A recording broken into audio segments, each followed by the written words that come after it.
এখন না রোদ্দুরে যেতে এতটাই ভয় করে, না কালো হয়ে যাওয়ার জন্য না, আসলে ছোটোবেলায় আমি খেলাধুলো অনেক পছন্দ করতাম। আর সাঁতার কাটতেও নদী ছিল আমাদের বাড়ির সামনে। মাঝে মাঝেই না শরীর খারাপ লাগতো, মাথার যন্ত্রণা হতো, স্কুলে যেতে পারতাম না, টিউশনি যেতে পারতাম না। ডাক্তার দেখালে বলল তোমার সাইনাস আছে।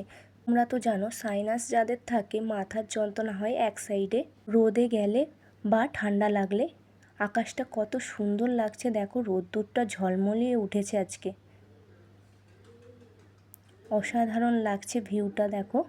কিন্তু আর বেশিক্ষণ আমি রোদ্দুরে থাকতে পারবো না, আমাকে চলে যেতে হবে, না হলেই আমার মাথার যন্ত্রণা শুরু হয়ে যাবে।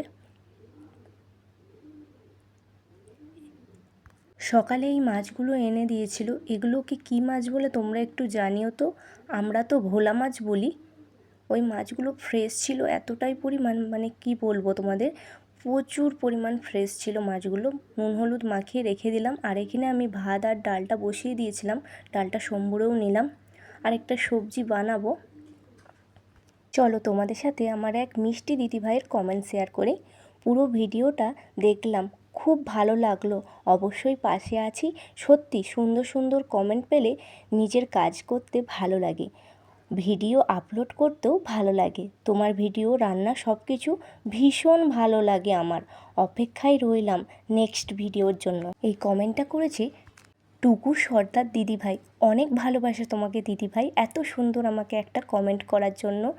আরেক দিদিভাই লিখেছে খুব সুন্দর লাগলো ভিডিওটি দিদিভাই। এই কমেন্টটি করেছে মুক্তা হালদার দিদিভাই। অনেক ভালোবাসা তোমাকেও দিদিভাই, এত সুন্দর সুন্দর কমেন্ট করলে আমার তো মনটা ভরেই যায়। তোমাদেরকেও অনেক অনেক ভালোবাসা আমার তরফ থেকে।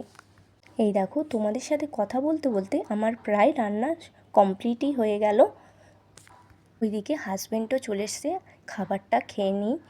আজকে কী কী রান্না করেছি শেয়ার করে দিই। ভোলা মাছের ঝাল করেছি, আর করেছি মূলো শাক ভাজা, আর একটা ভেজ সবজি, আর মসুরির ডাল পাতলা করে করেছি। কেমন হয়েছে